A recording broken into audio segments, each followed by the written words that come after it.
Richard Dreyfuss spent 50 years keeping a secret about his biggest public meltdown. In May 2024, he walked onto a stage in Massachusetts and said things that made families leave the theater. Everyone thought they understood why he lost it. They were completely wrong. At 77 years old, he's finally telling the truth about what was really making him so angry that night. It all started with a phone call. 3 days before the event, someone from his past had reached out to him. What they said to him changed everything. The meltdown wasn't about politics like people thought. It was about someone betraying him. Richard Dreyfuss was born on October 29, 1947, but his story actually starts way before that. His dad, Norman, grew up in a tough part of Brooklyn where gang violence was everywhere. It was a place where being tough meant you could survive. Years later, Norman became a successful lawyer and owned a restaurant. But his rough past never really went away. The family history had more than just a Brooklyn tough guy vibe.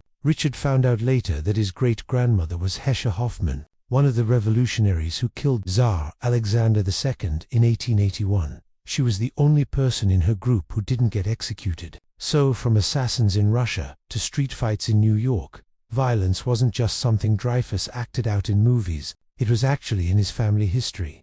His mum, Geraldine, was totally different. She was a peace activist, someone who spent her whole life fighting against the kind of chaos her husband came from. And Norman himself wasn't just tough because of his childhood. A mortar explosion during World War II at the Battle of the Bulge left him with permanent injuries. He had to walk with crutches and wear army-issued shoes for the rest of his life. That combination of a rough past and progressive values shaped Richard from a young age. You could see it later in the characters he played. Ordinary guys cracking under pressure, emotionally torn apart. It wasn't just acting. He'd lived close to that breaking point since he was a kid. When he was just 9 years old, everything changed. It was 1956, and most boys his age were climbing trees or riding bikes. But Richard already knew for certain he would be an actor. Not that he wanted to be, he was absolutely sure he would be. Then his father's hatred for New York triggered the whole family to escape. They left Queens, spent some time in Europe,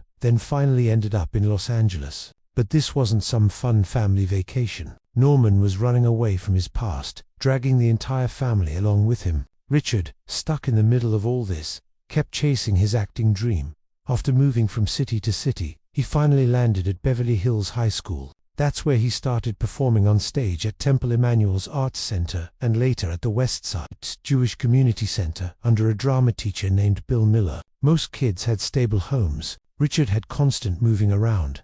But somehow his passion for acting kept getting stronger. By the time he turned 18, the Vietnam War was pulling in all the young men around him. But Richard made a bold choice. He declared himself a conscientious objector. Instead of going to fight in the war, he spent 2 years working in a hospital in Los Angeles, helping people while the world around him was falling apart. This was around 1965 to 1967. During the day he worked at the hospital. At night he went after acting jobs, small roles in shows like Peyton Place, Gidget, Room 222, and Bewitched. He had signed up for San Fernando Valley State College for a year, but the hospital work and acting gigs quickly became his main focus. He wasn't out protesting the war, and he wasn't carrying a rifle either. He chose a different path, quiet service during the day and theater work in the evenings. He was literally building his acting career from behind the front lines. His first real appearance came in 1964 when he was just 15 years old. He showed up in a show called In Mama's House,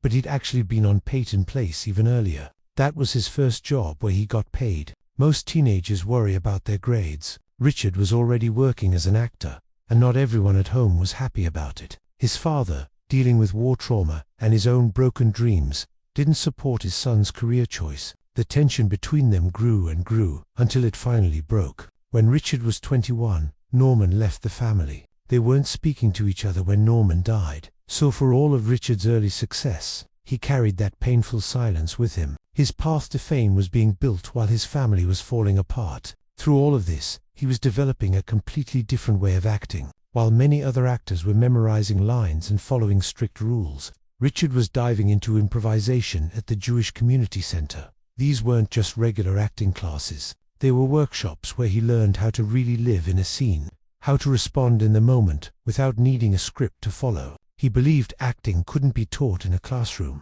It had to be actually lived and experienced. That raw, natural style became what he was known for in the years that followed. In 1967, he got his first film role in The Graduate. It was just one line, "Shall I get the cops? I'll get the cops."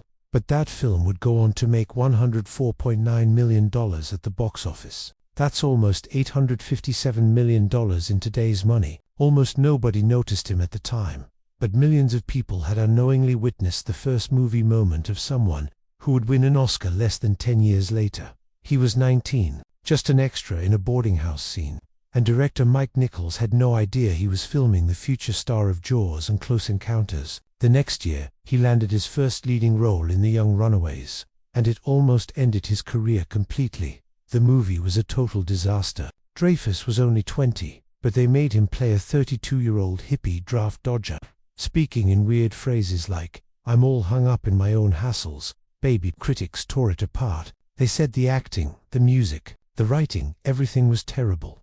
The dialogue didn't even sound like real people from the 1960s. It was written by a 51-year-old man who clearly didn't understand youth culture at all. The whole thing became a cult joke. But for Dreyfuss, it was a brutal lesson. Just because you're the main character doesn't mean it's a good movie. By 1973, things were starting to change. He played babyface Nelson in Dillinger, a violent, twitchy character that caught everyone's attention. He didn't just act a part. He studied real FBI files, learning about the man who had killed more FBI agents than anyone else in history. Nelson had been short, just 5'4", and had a desire for killing. Dreyfuss leaned into that, showing him as someone who killed just for the fun of it. It was scary to watch. The budget was low, only $1.5 million, and Dreyfuss made $25,000, but his performance really stood out. Spielberg noticed him. It wasn't long before Jaws came calling. A year later, in 1974, The Apprenticeship of Duddy Kravitz took him even deeper into serious acting. The story followed a Jewish boy trying to escape poverty in Montreal's Jewish neighborhood. It was a story that connected to Dreyfuss's own heritage. His family had come from Austria and Hungary, and he understood what it meant to fight for a better future.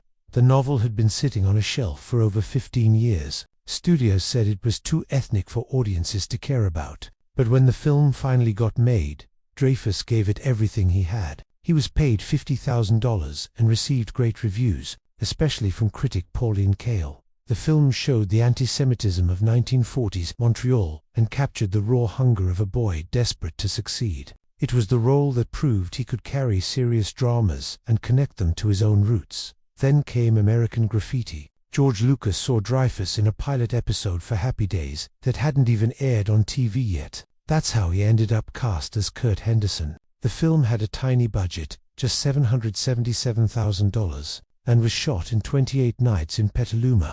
After another town pulled their filming permit, Dreyfuss made $25,000, and the film went on to make $140 million worldwide. His role, chasing after a mysterious blonde in a white Thunderbird, mirrored Lucas's own teenage experiences in Modesto. At first, Universal Studios wanted to bury the movie, but after test screenings amazed audiences, they rushed Happy Days to TV to ride the wave of popularity.